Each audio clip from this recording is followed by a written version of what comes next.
Alright, now that I've got my different titles pushing on and off the screen, and I've even done a little bit of work here on my text titles, introducing each category, just a matter of placing those in the right order and timing.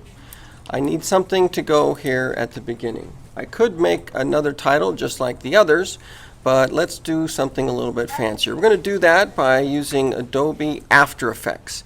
Now it is one of the programs under Adobe over here, but we're not going to start it that way. We want that project to show up in our asset box as something we can simply put on the timeline. So we're going to use something called the Adobe Dynamic Link. We're going to use that to create the new After Effects composition. It's going to already know what the width and height is. So we're going to click OK, and it's going to take a few seconds for it to actually open up this second program. Don't worry if it says not responding for a second. It takes it a minute. And the first thing it asks is, what is the name of this project? Remember, untitled project is not a good name for a project. So we're going to put in today's date. Whenever you make it, you can put in that date. And it's all about me animated intro. So this works a little bit differently. This is our effect controls, but it's also where our assets are. This is the composition that we just created, and you can see that the name of it is the All About Me, the video Premiere project, and then a linked composition. This is the third one I've tried on here. So down here is our timeline, and the way this works is that your different assets stack up. Got the same sort of laser pointer, and right now it's set to 30 seconds. Now if I switch back to Adobe Premiere, you'll see that I've actually allotted no more than 10 seconds. We don't need an intro that's more than that. In fact, it's probably going to end up being a little bit shorter, but it's easier to make these compositions shorter than it is to make them longer.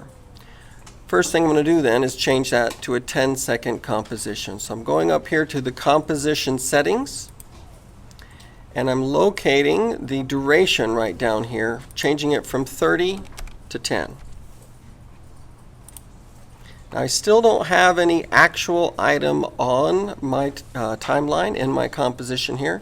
So let's go ahead and first turn on the title action safe.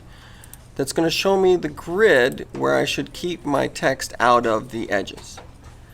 Then I'm going to use my text typing tool right there, and I'm going to draw a box, a corral if you were, right there so that my words will stay inside of that area. So if I type in All About Me, you'll see I've already gotten a font chosen. Right here is the character controls. So this is where I would change the size of the font. But notice it's a little different than Premiere. You actually have to select what it is you wish to change. I got that to center by using the paragraph controls that are underneath the character ones. And so you can see you've got left, right, and justified. Just go ahead and center that. Go back to character, and let's see if we can find a different font by clicking in that box, and now I'm using the up and down arrows to find something that is easy to read. Notice there are a lot of them, and then change the font size accordingly. So once I have that selected, I can then bring it down into that top part. We're going to reserve this second section down here for your first name, last initial, and show you how that changes things over in Premiere. So I'm going to switch over to Premiere for a moment and show you that over here in my asset box, I now have a linked composition. You can see the bit of chain right there. As long as that stays gray, then we're in good shape. I can actually drag that over onto my timeline. Let me redo that. I want to make sure it starts at 0 seconds. And you can see what's happening in After Effects on the timeline here in Premiere. So that's the whole advantage here of using Adobe Dynamic Link. So that's the first part, getting the text for All About Me into a composition that is then linked on Premiere.